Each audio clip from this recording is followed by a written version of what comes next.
पवारांच्या निधनानंतर राष्ट्रवादी जबाबदाऱ्यांचं वाटप निश्चित। सुनेत्रा पवार करणार राज्याचा दौरा, तर पार्थ पवारांकडे दिल्ली मुंबईची जबाबदारी। जय पवारांवर बारामती आणि पुणे ग्रामीणची धुरा। उद्धव ठाकरेंनी विधान परिषदेवर जावं ही काँग्रेसची मागणी, तर विधान परिषदेसाठीची भूमिका स्वतः ठाकरे सांगतील, संजय राऊतांचं विधान। पुण्यात बालगंधर्व चौकात भाजपच्या महिला मोर्चाचं आंदोलन। महिला आरक्षण विधेयकास विरोध केल्यानं महिलांची काँग्रेस विरोधात जोरदार घोषणाबाजी। भोंदू अशोक खरातला 3 दिवसांची पोलीस कोठडी। 6व्या गुन्ह्यात येत्या 26 एप्रिलपर्यंत खरातचा पोलीस कोठडीत मुक्काम। नाशिकमधील भोंदू महेश गिरी उर्फ महेश काकडेला मध्यरात्री अटक। नाशिकच्या ग्रामीण पोलिसांकडून लासलगाव परिसरात मोठी कारवाई। गुन्हा दाखल झाल्यानंतर झाला होता महेश गिरी फरार। टिटवाळा ड्रग्ज प्रकरणात मोठी अपडेट समोर। आमिर सय्यदकडून परदेशातून 25,000 MDMA गोळ्यांची आयात। 20,000 गोळ्यांचा व्यवहार झाल्यानंतर 5,000 गोळ्या अश्विनीकडे दिल्याची माहिती। नेस्को ड्रग्ज प्रकरणी फिल्म इंडस्ट्री सोबत कनेक्शन उघड। अटक झालेली जिया जेकब ही साइड ॲक्टर असल्याची माहिती।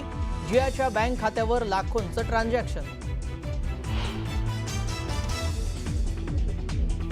मुलींना अश्लील मेसेज पाठवणाऱ्या 25 वर्षाच्या तरुणाला आगरीपाळा पोलिसांनी केली अटक। मुलींच्या तक्रारींनंतर पोलिसांची कारवाई।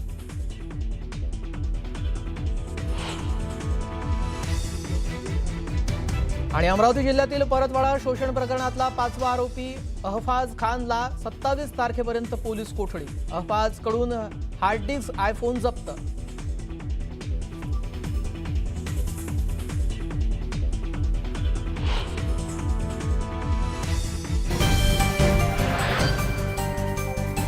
बातमी पाहूया। जिम मध्ये अति व्यायामामुळे तरुण आपल्या जीवाशी खेळत असल्याचं धक्कादायक वास्तव समोर आलेलं आहे। अशाच एका प्रकारात मेंदूतील रक्तवाहिनी फाटून अर्धांगवायूचा झटका आलेल्या 23 वर्षीय तरुणाला नागपुरातील डॉक्टरांनी गोल्डन आवरमध्ये तातडीची शस्त्रक्रिया करून मृत्यूच्या दाढेतून परत आणलंय।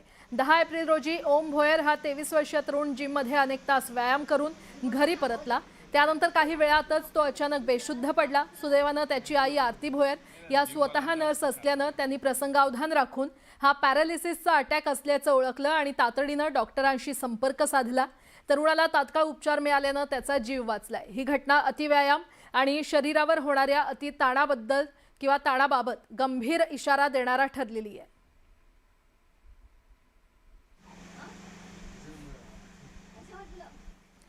तर अतिव्यायामामुळे अर्धांगवायूचा झटका येऊ शकतोय। नेमकं काय हे प्रकरण, काय होतं या प्रकरणात ते आपण जाणून घेऊयात। अतिव्यायामामुळे मेंदूतील रक्तवाहिनी फुटली आणि व्यायाम करून घरी परतल्यानंतर हा तरुण बेशुद्ध झाला। 23 वर्षांच्या तरुणाला अर्धांगवायूचा झटका त्यावेळी आला। त्याच्या आईनं तात्काळ डॉक्टरांची मदत घेतली आणि MRI मध्ये मेंदूत रक्तस्राव आणि रक्तगुठळी आढळली। प्रकृती गंभीर असल्यानं त्याला तातडीनं रुग्णालयात दाखल करण्यात आलं। इंडोवॅस्क्युलर सर्जरी अंतर्गत मेकॅनिकल थ्रोम्बेक्टॉमी उपचार करण्यात आले, तर पायाच्या शिरेतून कॅथेटरद्वारे मेंदूपर्यंत पोहोचून गुठळी काढली। मेंदूचा रक्तप्रवाह पुन्हा सुरळीत करण्यात त्यावेळी यश आलं। रुग्ण व्हेंटिलेटरवर असतानाही डॉक्टरांचा निर्णायक उपचार तिथे पाहायला मिळाला। 10 दिवसात तरुण स्वतःच्या पायावर उभा राहून घरी परतलाय। तात्काळ उपचार मिळाल्यानं या तरुणाचे जीव वाचले।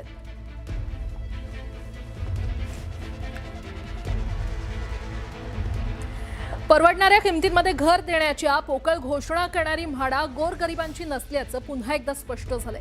हातावर पोट असलेल्या मुंबईकरांना घर हवं असल्यास त्यासाठी तब्बल 1 ते 1.5 करोड रुपये मोजावे लागणार आहेत। गेल्या वर्षी घराच्या किमती कमी करण्याचं आश्वासन म्हाडानं दिलं होतं आणि यंदाच्या लॉटरीत अत्यल्प गटाच्या किमती 50 लाख, तर अल्प गटातील मुंबईकरांच्या घराच्या किमती कोट्यावधीहून अधिक आहेत। ही घरं घेण्यासाठी अर्जदारांना कोट्यावधी रुपयांची जुळवाजुळव करावी लागणार आहे। पण तुटपुंजा पगार आणि कोट्यावधींचं घर हे गणित सोडवण्यास सर्वसामान्य मराठी माणसाला अशक्य होणार आहे।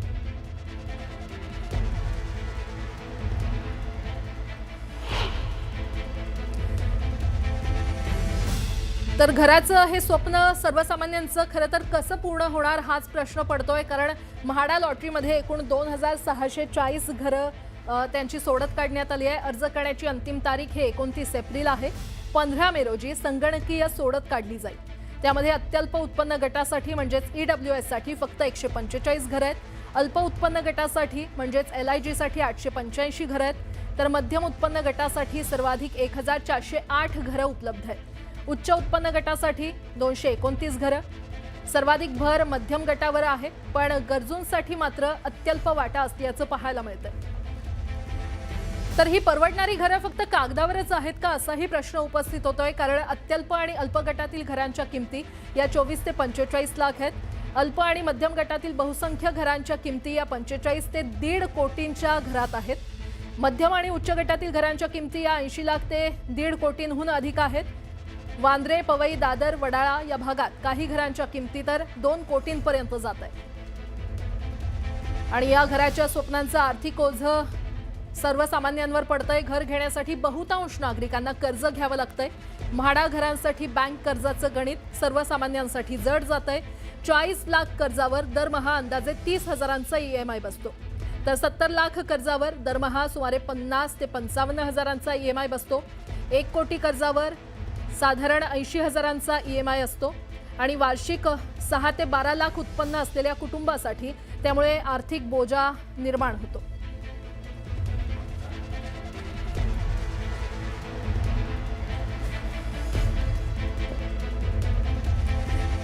बातमी सोलापुरातून आहे. सोलापुरातील अल्पवयीन मातांच्या प्रकरणात मोठा खुलासा समोर आलेला आहे. 34 प्रकरणांची माहिती दडवल्याप्रकरणी 10 गुन्हे दाखल करण्यात आले असून एकूण 85 प्रकरणं समोर आलेली आहेत आणि आता पोलीस ॲक्शन मोडवर आलेले आहेत. काही वैद्यकीय अधिकाऱ्यांकडून माहिती न दिल्याचा प्रकार उघड झाला असून या प्रकरणाची आज महिला बालहक्क आयोगासमोर सुनावणी होणार आहे.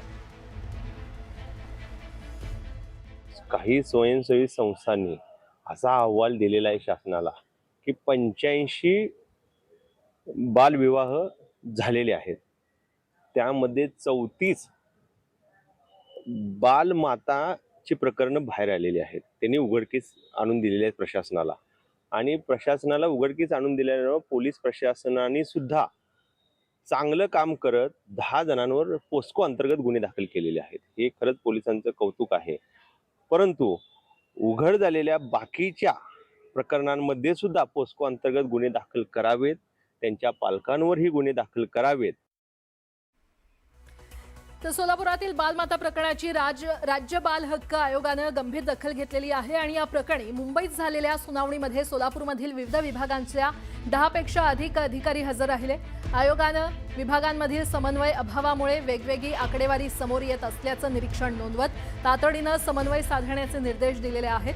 तसंच 1.5 महिन्यात सविस्तर अहवाल सादर करण्याचे आदेश देत सोलापूर शिक्षण विभागाला देखील तपास प्रक्रियेत समाविष्ट करण्यास सांगितलेलं आहे.